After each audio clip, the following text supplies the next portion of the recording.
আগামী ৪১ ঘন্টার মধ্যে এই যে দুইজনকে এখনো ধরা হয় নাই, তারা বৈষম্য বিরোধী ছাত্র আন্দোলনের কমিটিতে পাওয়া গেছে। যদি না পাওয়া যায় তাহলে আমরা পরবর্তীতে আলাপ আলোচনার মাধ্যমে প্রয়োজন বোধে আরো কঠোর কর্মসূচি দিব ইনশাআল্লাহ।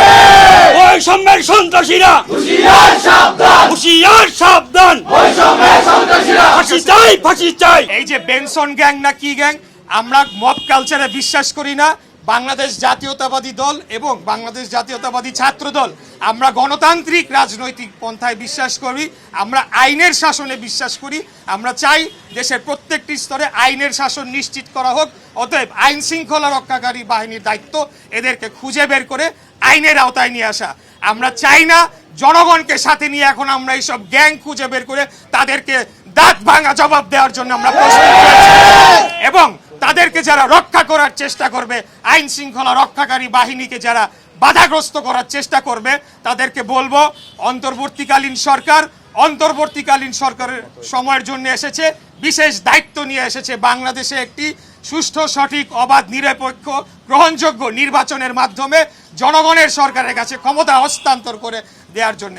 অতএব আপনারা যদি এখন কেউ আপনাদের মধ্য থেকে ক্ষমতার অপব্যবহার করে, সমস্ত সরকারকে এবং সমস্ত ছাত্র নেতৃবৃন্দকে দায়ভার নিতে হবে।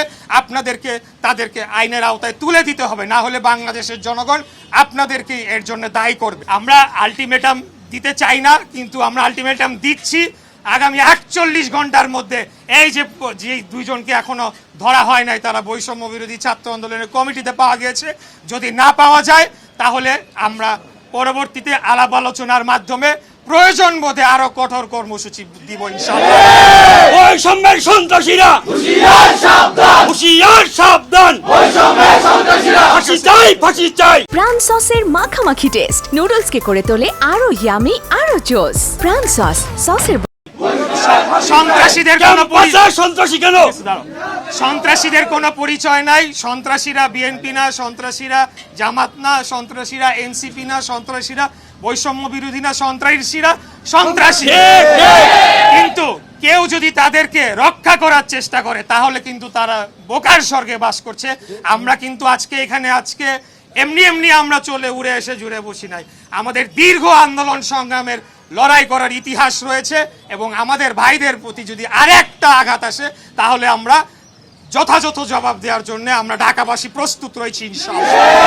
আমি আর বক্তব্য দীর্ঘায়িত করব না। আমার প্রিয় এখানে ছাত্র ভাইরা রয়েছে, আমি সবাইকে বলবো আপনারা নিরাপদ বোধ করেন, আপনারা ক্লাসে ফিরে যান এবং আপনারা যে কোনো ধরনের সন্ত্রাসী তৎপরতাকে আপনারা আইন শৃঙ্খলা বাহিনীর কাছে আপনারা সেটাকে রিপোর্ট করেন, তাদের হাতে তুলে দেন। এটাই হবে গিয়া আমার আপনাদের প্রতি পরামর্শ। আমরা নিজেদের হাতে আইন তুলে নিব না। আমরা চাই আইন শৃঙ্খলা রক্ষাকারী বাহিনী তাদের দায়িত্বটি পালন করুক এবং বাংলাদেশে আইনের শাসন প্রতিষ্ঠা হোক।